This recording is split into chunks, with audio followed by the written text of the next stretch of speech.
Okay,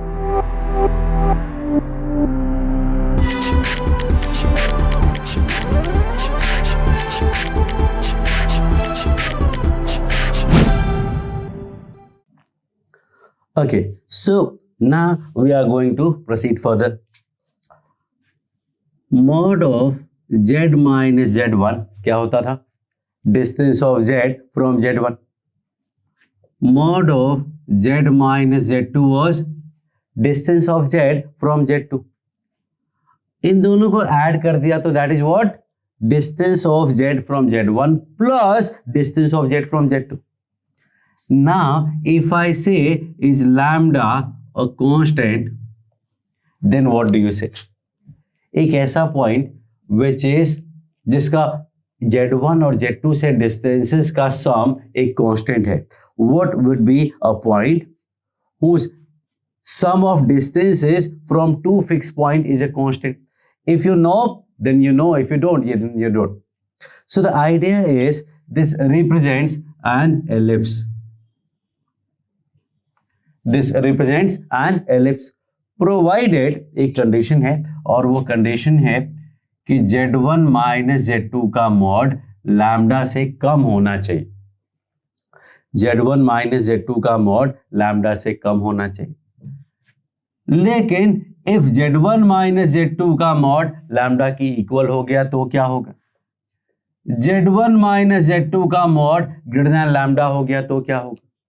so the idea is कि अगर z1 minus z2 का mod is greater than lambda then it will be nothing. It will not make anything. But if z1 minus z2 lambda हो गया then it will make line segment z1 z2. So these are the three conditions.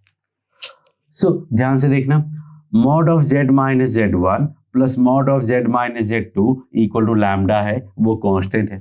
ये lambda z1 minus z2 के mod से कम होगा, sorry ज्यादा होगा तो वो एलिप्स होगा. कम में कुछ नहीं, इक्वल में लाइन होगा. थोड़ा याद करने में थोड़ा कॉम्प्लेक्स रहता है. कॉम्प्लेक्स नंबर है भाई, कॉम्प्लेक्स तो होगा ही. But what I am going to do is simplify it a bit.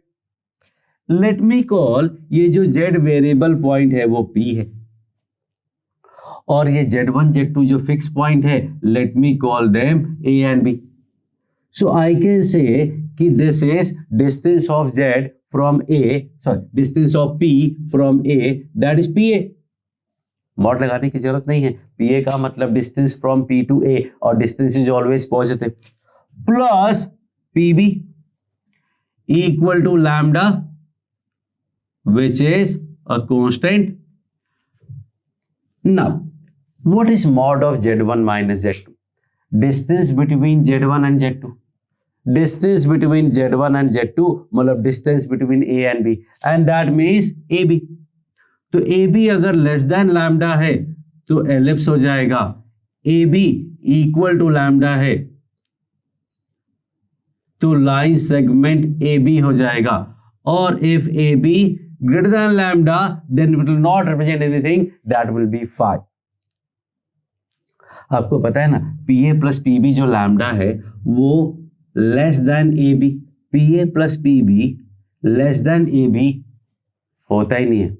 pa plus pb इधर इक्वल टू ab होगा, pa plus pb equal to ab line बनता है, या pa plus pb greater than ab होगा तो triangle जैसा मतलब point कहीं बाहर होगा.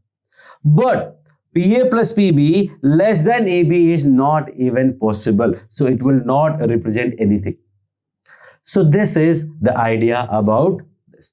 अब जब ellipse पढ़ेंगे तो ellipse में you will be told that z1 and z2 are basically foci of this ellipse. ellipse के focus होते हैं and this lambda is basically major axis, length of major axis, which in standard form it is equal to 2a, but that is not important here.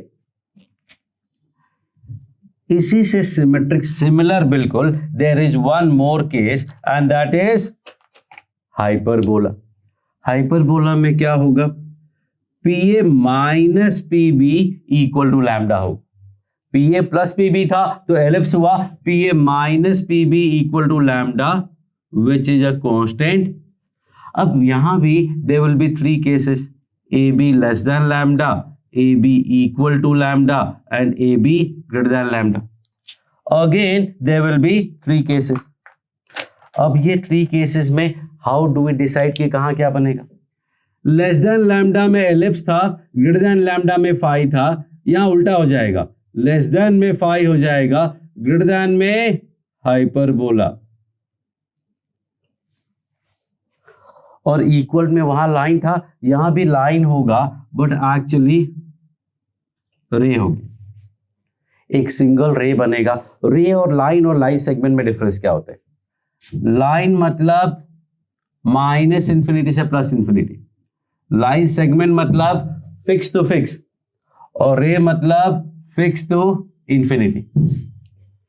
Starting point है तो रे हुआ, starting ending दोनों है तो line segment हुआ, दोनों नहीं है तो लाइन हुआ। इन दिस केस अच्छा, अब P A minus P B equal to lambda की जगह उस पूरे का मॉड भी ले लोगे। In case suppose P B ज्यादा है तो ये निगेटिव आएगा, निगेटिव नहीं, उसका मॉड पॉजिटिव है तो भी इट विल बी रे। और कौन सी रेज है? Rays I will say A to infinity and B to infinity, or let me say rays from A and B outward.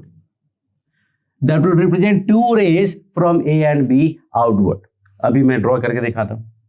और अगर A B less than lambda है तो that will be, sorry, A B greater than lambda है तो hyperbola हो जाएगा। Now this same thing we need to write in complex number form. आपको याद तो यही करना है, this is better to remember, इसलिए मैंने दोनों एक साथ लिख दिया है। ये वाला फॉर्म ठीक है, लिखने के लिए अच्छा है, क्वेश्चंस में आपको दिखेगा, but understanding is very clear. P A का मतलब distance of P and A, तो that is very simple. Now you have to write this in the complex form. So pause the video and try to write this. I am going to do that.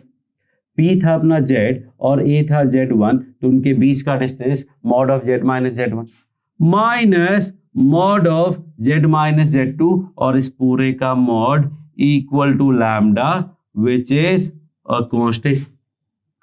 Now AB मतलब mod of Z1 minus Z2, that will be 5।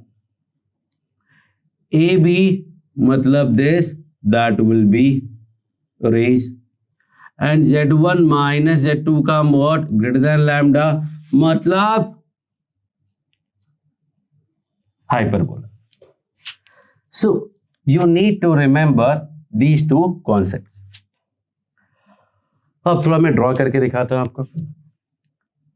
Suppose these are 2 points A and B, तो जो ellipse बनता है that will be like this, और ये जो पूरा distance है ना, ये पूरा डिस्टेंस लैम्डा होता है which is greater than actually AB, AB से बड़ा होगा lambda.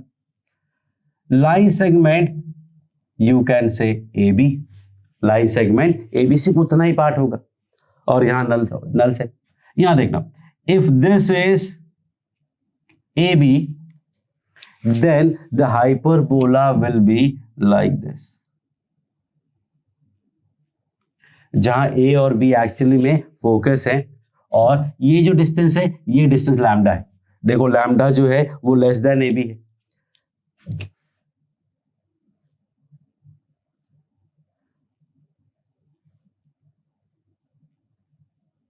this whole part is lambda which is obviously greater than AB. In this case this part is lambda,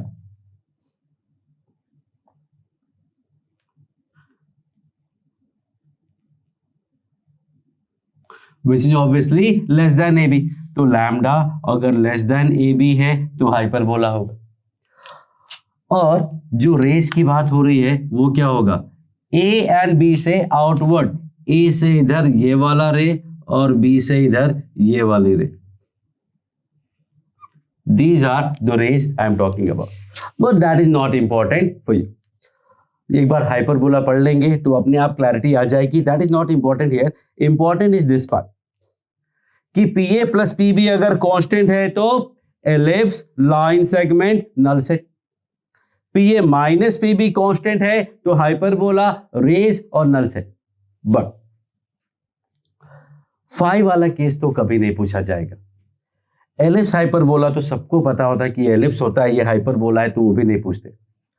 Every single time they ask the question about this concept, it will always be line segment or ray. उसमें भी और अच्छी बात कि वो line segment भी नहीं लिखते ऑप्शन में, ray भी नहीं लिखते, they simply call line. तो can you say this is a line? Can you say this is a line? Yes, we can say. Not completely agree with this, but option के हिसाब से you can say this is a line. क्योंकि line, ellipse, hyperbola, nulls और none of these अगर लिखा हो तो we can call it line. No issue at all. Line का पार्ट है, that is okay. So the whole idea is कि कभी भी इस टाइप का क्वेश्चन आएगा, don't directly jump to ellipse और hyperbola looking at plus and minus. Always remember कि अगर क्वेश्चन पूछा गया है तो आंसर लाइन ही होगा. मतलब A B equal to lambda होगा. देखो दोनों केस में ए बी का वैल्यू लैम्डा है और ए बी का वैल्यू लैम्डा है, मतलब वो लाइन होगा. और अगर ए बी का वैल्यू लैम्डा नहीं आया तो वापस से चेक करना आएगा. It has to be line, otherwise कोई मतलब नहीं होगा इस क्वेश्चन को पूछने का. This is very simple question. If answer is ellipse और हाइपरबोला तो everybody know about this, but nobody checked, nobody understand कि there is conditions to it. Because simply if you see, everybody said कि PA plus PB constant, ellipse हो गया, PA minus PB constant, hyperbola हो गया. No, there has to be this condition meet and then only it will be ellipse and hyperbola. Sorry, this and this. So always remember these kind of questions में answer will be ellipse, hyperbola नहीं होगा, answer line होगा. Still you have to check. बिना check किए लिखना भी मत, check कर लेना. और चेक क्या करना है, A B equal to lambda है या नहीं. दोनों केस में A B equal to lambda है तो लाइन, अदरवाइज देखेंगे एलिप्स है या फिर नल सेट. हाइपरबोला एलिप्स में तो कंफ्यूजन नहीं है, बिकॉज प्लस में एलिप्स होता है और माइनस में हाइपरबोला. ये कॉन्सेप्ट में बहुत क्लैरिटी आने वाले है आपको after you are done with those chapters. Ellipse और हाइपरबोला पढ़ लोगे एक बार तो this will be very simple. You will be able to understand कि हाँ this is A, this is B, this is 2a. So it will be very simple. तो अभी शायद आपको थोड़ा डिफिकल्ट लग रहा होगा, but actually this is very very very simple part. So I am going to continue with more geometry of modulus. So stay tuned.